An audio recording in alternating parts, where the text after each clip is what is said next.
Tomislav Karamarko, the head of the largest parliamentary opposition party, the Croatian Democratic Union, signed a coalition agreement with Branko Hrg, the chairman of the Croatian Peasant Party, which means that they will campaign and run together in European parliamentary and Croatian parliamentary and presidential elections. The move is seen by members of both parties and political analysts as a consolidation of political forces on the center-right.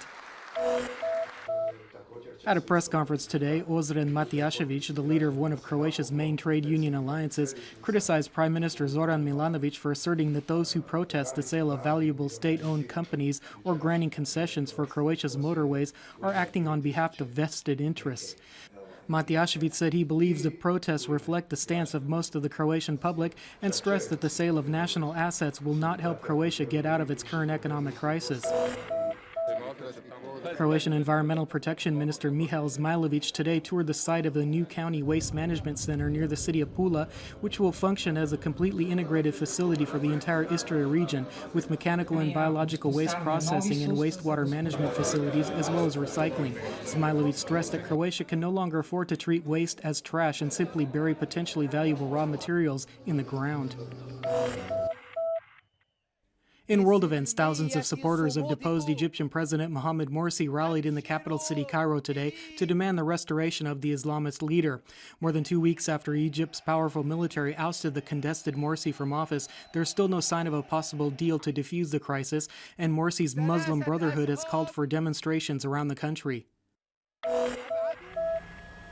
The city of Detroit has filed for the largest municipal bankruptcy in United States history. Mayor Dave Bing and emergency manager Kevin Orr say they believe the move will help the city begin to address its crushing debt problem, resume providing an adequate level of services, and mark a fresh start. Once an industrial powerhouse, the city now languishes with high poverty and crime rates and inadequate municipal services. On Friday morning, the State Investigation and Protection Agency of Bosnia-Herzegovina arrested a member of parliament, Šemsudin Mehmedović, on charges of war crimes against civilians of Serbian ethnicity.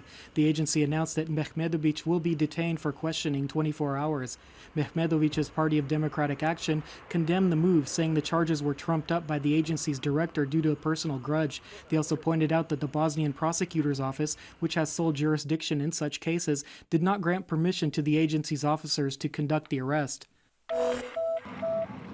Back in Croatia, the Solaris hotel complex in the coastal city of Šibenik was today given a white flag testifying to the cleanliness of its marine environment by the Global Underwater Awareness Association, represented by its president Kristijan Curavić and Goodwill Ambassador Bianca Jagger. Curavić commended the management of Solaris for actively working to ensure that their beaches and adjacent sea remain pristine.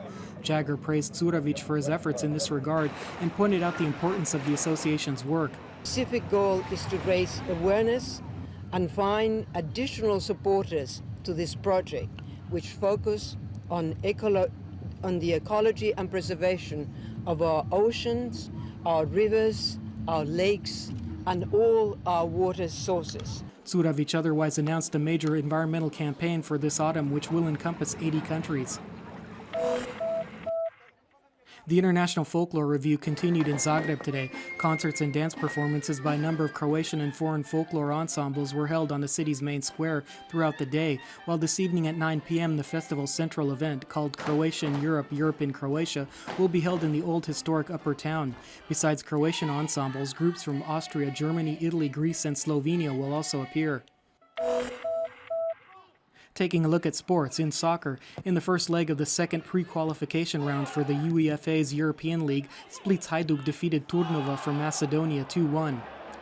In Rijeka, the home team devastated Prostatin Town from Wales 5-0. And Zagreb's Lokomotiv defeated Dinamo Minsk 2-1 in a match played in Belarus. And finally, the weather forecast for Croatia tomorrow. Skies will be mostly sunny and temperatures hot in most areas. Clouds may build up at places in the western highlands and the Dalmatian interior in the afternoon, with a chance of brief thundershowers.